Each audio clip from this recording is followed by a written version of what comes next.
Welcome to iDream media. So రాత్రి నిద్రించే ముందు గోరువెచ్చని నీటిని తీసుకోవాలి. ఇది మన ఆయుర్వేదంలో చెప్పబడింది.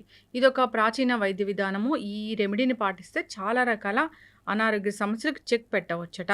మరి దీని గురించి పూర్తి వివరాలు తెలుసుకుందాం. ఈరోజు మనతో పాటు ఉన్నారు ప్రముఖ ఆయుర్వేద వైద్య నిపుణులు ప్రొఫెసర్ డాక్టర్ టి వేణుగోపాలరావు గారు from Ojas Ayurvedic Centre Chikkadpally. Doctor గారు నమస్తే. ధన్వంతరియే నమః. నమస్కారం.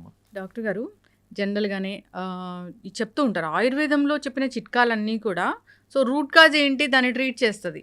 సో దానివల్ల మిగతా వచ్చే కాంప్లికేషన్స్ అన్నీ కూడా తగ్గిస్తూ ఉంటుంది. అయితే రాత్రిపూట గోరువెచ్చని నీళ్ళు తీసుకోవాలని ఈ ఆయుర్వేద గ్రంథాల్లో అవును. చెప్పబడింది. ఇది అవును. ఒక ప్రాచీనమైన ఒక అవును. రెమెడీ. అసలు అవును. ఏంటి డాక్టర్ గారు? ఇప్పుడు మీరు అడిగిన ఈ విధానాన్ని ఆయుర్వేద పరిభాషలో లేకపోతే ఆయుర్వేద వైద్య విధానంలో నిషి ఉష్ణోదక పానం అని చెప్పారనమాట. నిషి ఉష్ణోదక పానం. పానం. నిషి అంటే రాత్రి, ఉష్ణోదకం అంటే వేడి నీళ్ళు, మ్మ్. పానం అంటే తాగడం. మ్మ్. సింపుల్. రాత్రిపూట వేడి నీళ్ళు లేకపోతే గోరువెచ్చని నీళ్ళు మ్మ్. తాగడం. నిషి ఉష్ణోదక పానం అని మనకు చాలా ఆయుర్వేద గ్రంథాలలో ముఖ్యంగా భైషజ్య రత్నావళి, యోగరత్నాకరము, బసవరాజీయము ఇలాంటి గ్రంథాలలో మనకి దీని గురించి బాగా చెప్పారనమాట. మ్మ్. అయితే ఈ నిషి ఉష్ణోదక పానం అంటే ఏంది, ఎలా తాగాలి, ఎవరు తాగాలి, ఎంతకాలం తాగాలి, ఇవన్నీ ప్రశ్నలు. సో దాదాపుగా నేను నా దగ్గరికి వచ్చే ఎక్కువ మంది పేషెంట్స్కి సజెస్ట్ చేసేది అంటే 170% మందికి అంటే వాళ్ళ అవసరం, ఇది తాగాల్సిన అవసరం వాళ్ళకి ఇది నేను సజెస్ట్ చేస్తాను. దాదాపు 15 ఏళ్ళ నుంచి నేను ఇది సజెస్ట్ చేసుకుంటూ వస్తున్నాను. అద్భుతమైన ఫలితాలు ఉంటాయమ్మా. చాలా సింపుల్ రెమెడీ, సింపుల్ చిట్కా. మన చిట్కా అంటే మనము ఏదో మనము దీన్ని చిన్న చూపు చూడొద్దు. మ్మ్. దాంట్లో ఎంతో సైంటిఫిక్ రీజన్ ఉంటుందన్నమాట. అవును. నేను చెప్తాను దీన్ని ఎలా చేసుకోవాలి. నిషి ఉష్ణోదక పానం అంటే ముఖ్యంగా ముందు ఉష్ణోదకం అంటే వేడి నీళ్లు, దాన్ని ఎలా తయారు చేయాలి, ఎట్లా చేసుకోవాలి మ్మ్. అంటే మామూలు మనం ప్రిపరేషన్ కూడా వేరే ఉంటుంది. ప్రిపరేషన్ కూడా చాలా వేరుగా ఉంటుంది. ఏదో నీళ్లు గోరువెచ్చగా చేసుకొని ఆ. పొయ్యి మీద పెట్టి గిన్నెలో వేడి నీళ్ళు వేసుకొని తాగడం కాదు. మ్మ్. దానికి ఒక పద్ధతి ఉంటుంది అన్నమాట. సో ఆ పద్ధతి ఎందుకు చెప్పారనేది కూడా దానికి రీజన్ చెప్తాను. Yes. ముందుగా ఎలా చేసుకోవాలంటే మామూలుగా మనం తాగే నీళ్లు, మ్మ్. చాలామందికి అపార్ట్మెంట్లు ఉన్న వాళ్ళకి ఆర్ఓ నీళ్లు మాత్రమే దొరుకుతాయి. మ్మ్. లేదు, కొంతమందికి మున్సిపల్ ట్యాప్ నీళ్లు దొరుకుతాయి, కొంతమందికి బావి నీళ్లు దొరుకుతాయి, మినరల్ వాటర్ కూడా ఉంటుంది. మినరల్ వాటర్ కూడా దొరుకుతాయి. కాకపోతే ఏంటంటే వీలైనంత వరకు మినరల్ వాటర్ అవాయిడ్ చేయండి, మ్మ్. ఆర్ఓ వాటర్ కూడా అవాయిడ్ చేయండి వీలైతే.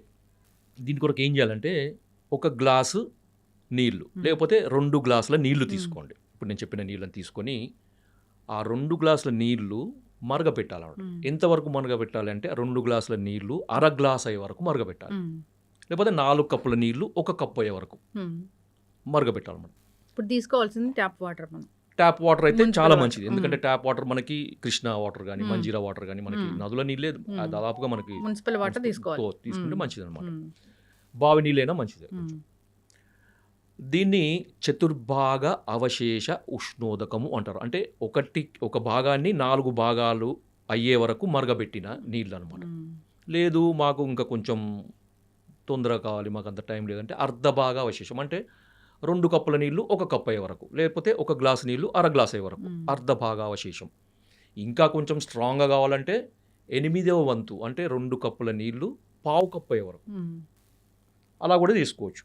లేదు అంటే అర్ధ భాగం కానీ చతుర్భాగంగా అంటే 1/4 రెడ్యూస్ కానీ లేకపోతే హాఫ్ రెడ్యూస్ నీళ్లు కానీ మనం చేసుకోవచ్చు అనమాట. సో మరగబెట్టి సన్నటి మంట మీద మరగబెట్టేసి కొంచెం టైం పడుతుంది, కొంచెం టైం పట్టినా ఓపికగా చేసుకోండి.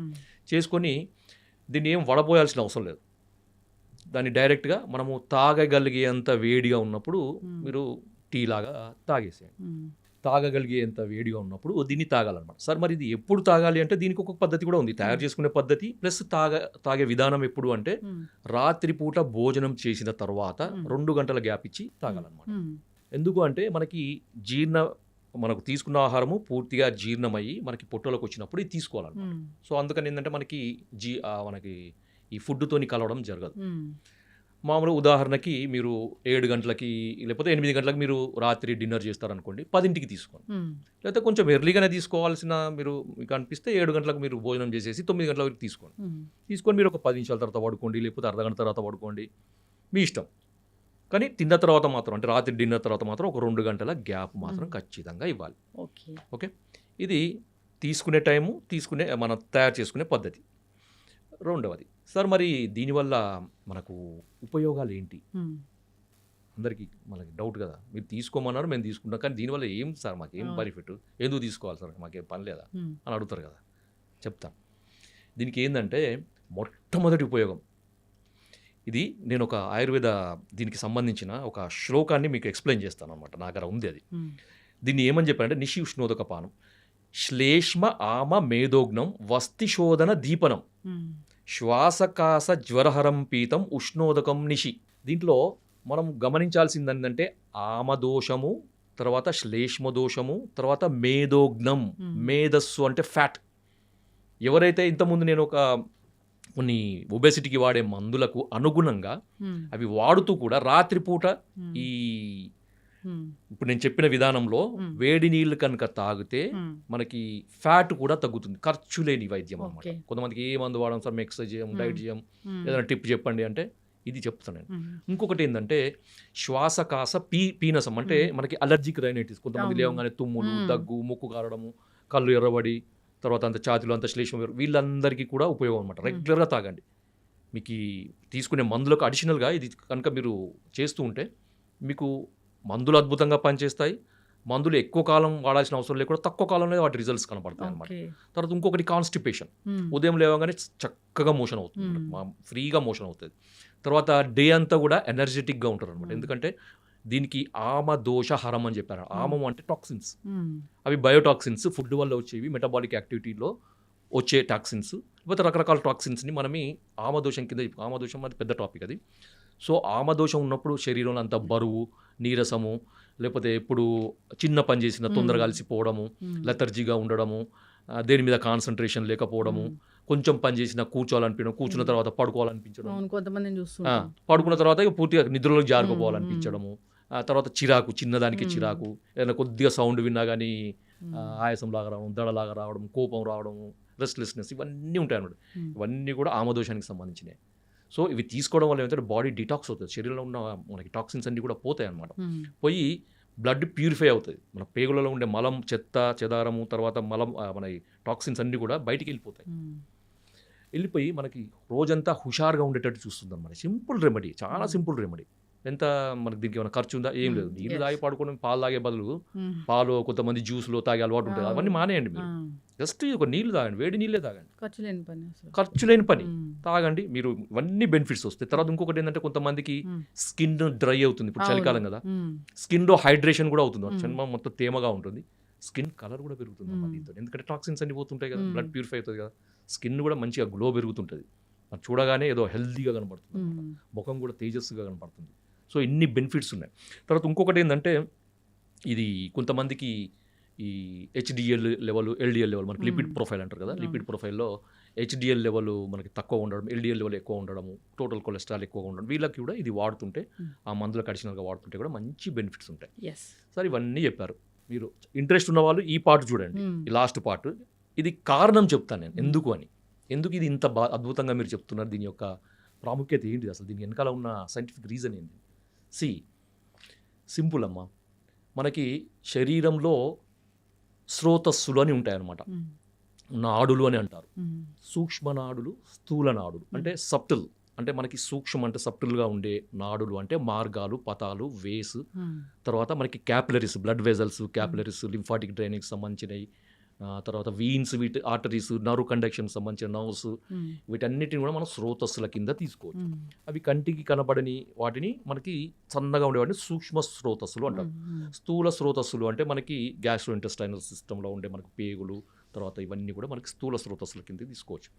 వీటన్నిటి కూడా మార్గాలు అన్నమాట. అంటే మనకి వాత, పిత్త, కఫాలు కానీ, ఆహారం కానీ, తర్వాత రసధాతు కానీ, ధాతులు కానీ, రక్తం కానీ, మలినాలు కానీ, ద్రవ పదార్థాలు కానీ, ఒక మనకి నర్వ్ కండక్షన్ కానీ ఒక దగ్గర నుంచి ఇంకో దగ్గరికి మూవ్ కావాలంటే ఈ స్రోతస్సులు క్లియర్గా ఉండాలి. ఓకే, ఎప్పుడైతే ఈ స్రోతస్సులలో లేదా ఈ మార్గాలలో, ఈ దారులలో అడ్డంకులు ఉంటాయో వాటిని స్రోతావరోధము అంటారు. ఈ స్రోతావరోధము తొలగిపోవడానికి అగ్నితత్వం కావాలి. అంటే ఒక ఫైర్ ఎనర్జీ అన్నమాట. ఒక ఫైర్ ఎనర్జీ ఉన్నప్పుడు ఏంటంటే ఆ స్రోతస్సులు అనేవి బ్రేక్ అవుతాయి, ఎందుకంటే వాటిలో ఉండే అడ్డంకులు అనేవి కరిగిపోతాయి అన్నమాట. సో మేధోధాతు ఫ్యాట్ వల్ల కానీ అది అడ్డంకి ఉండొచ్చు, శ్లేష్మధాతు వల్ల కూడా ఉండొచ్చు కదా. సో వీటి వల్ల వచ్చే స్రోతావరోధం పోవడానికి అగ్ని యొక్క తత్వం అవసరం అన్నమాట. మనము అగ్ని యొక్క తత్వాన్ని నేరుగా మనం తీసుకోలేము. మనం మంటం లోపలికి తీసుకోగలుగుతాం, తీసుకోగలం. ఫైర్ లోపలికి మింగగలుగుతాం లేదు. లేదు. సో దానికరకు ఏం చేస్తున్నామంటే ఈ అగ్నితత్వాన్ని జలానికి ఆపాదిస్తున్నాం. ఎస్. సో మనం వేడి చేయడం వల్ల ఏమవుతుందంటే ఈ అగ్నితత్వము ఆ నీటిలోకి పోయి మనం తీసుకున్నప్పుడు అగ్నితత్వం అనేది ఈ స్రోతస్సులని మనకి ఛానల్స్ ని ఓపెన్ చేస్తుంది అన్నమాట. ఎస్. సో అప్పుడు ఈ స్రోతావరోధం తొలగిపోయి అవి ఛానల్స్కి అంత రక్త ప్రసారం బాగా జరుగుతుంది, నర్వ్ కండక్షన్ బాగా జరుగుతుంది, మనకి ఈ ఆహారం యొక్క జీర్ణ వ్యవస్థకు సంబంధించిన మూమెంట్స్ అవన్నీ కూడా నార్మల్గా ఉండి ఆరోగ్యం చేయకూడదు. ఇది దీంట్లో ఉండే సైంటిఫిక్ రీజన్ అన్నమాట. ఎస్, ఖచ్చితంగా డాక్టర్ గారు చాలా చక్కగా చెప్పారు. ఎన్నో ఏళ్ళ ఎక్స్పీరియన్స్ మీది ఈ ఆయుర్వేదంలో. చాలామంది అంటే మాకు డయాబెటీస్ తగ్గింది, సోరియాసిస్ తగ్గింది, మేము వెయిట్ లాస్ అయ్యాము, సో మాకు గ్యాస్ట్రిక్ ఇష్యూస్ ఉంటే తగ్గాయి, ఇలా చెప్తూ ఉంటారు మీ దగ్గర వచ్చినప్పుడు. చాలామంది విన్నాను నేను. సో అంటే ఆయుర్వేదానికి ఇంకా ప్రాచుర్యం కావాలి, ఆయుర్వేదం ఇంకా జనాల్లోకి వెళ్ళాలి. మీరు మాకు రెగ్యులర్గా ఇంటర్వ్యూస్ ఇస్తూ తప్పకుండా, ఉండండి. తప్పకుండా. ఈ మాధ్యమాల ద్వారా చాలా చక్కటి ఇన్ఫర్మేషన్ అనేది వెళ్తూ ఉంటుంది. ఖచ్చితంగా డాక్టర్ గారు అందరూ కూడా పాటించాలని కోరుకుందాం. ఏదో గోల్డెన్ మిల్క్ అది ఇదని చెప్తూ ఉంటారు, అది కాదు. అసలు ఆయుర్వేదం గ్రంథాల్లో ప్రాచీనంగా ఇది ఎప్పటి నుంచో చెప్పబడిన ఒక ఆరోగ్య రహస్యం. పాటించాలని కోరుకుందాం, ఆరోగ్యంగా ఉండాలని కోరుకుందాం. ధన్యవాదాలు డాక్టర్ గారు. జై Ayurveda. And for more videos, Please subscribe to iDream. Please subscribe to iDream. Please subscribe iDream. And please subscribe to iDream. For more videos, subscribe to iDream. please like, share and subscribe to the channel. Congratulations, iDream. Subscribe to iDream. Subscribe to iDream. So subscribe to iDream Media. iDream team అందరికి huge congratulations. Please subscribe iDream Media. Please subscribe to iDream. Subscribe iDream. Please subscribe to iDream. iDream అంటే నా కళల ఛానల్ను subscribe చేసుకున్న నోరు తిరుగుతలేదు, మీరైతే గంట గుర్తు కొట్టండి. For more such videos, please subscribe to iDream. Subscribe to iDream. Please subscribe to iDream. Please subscribe iDream Media. Please do subscribe to iDream. Please subscribe to iDream Media. For best entertainment and information, please subscribe iDream. And don't forget to subscribe to iDream.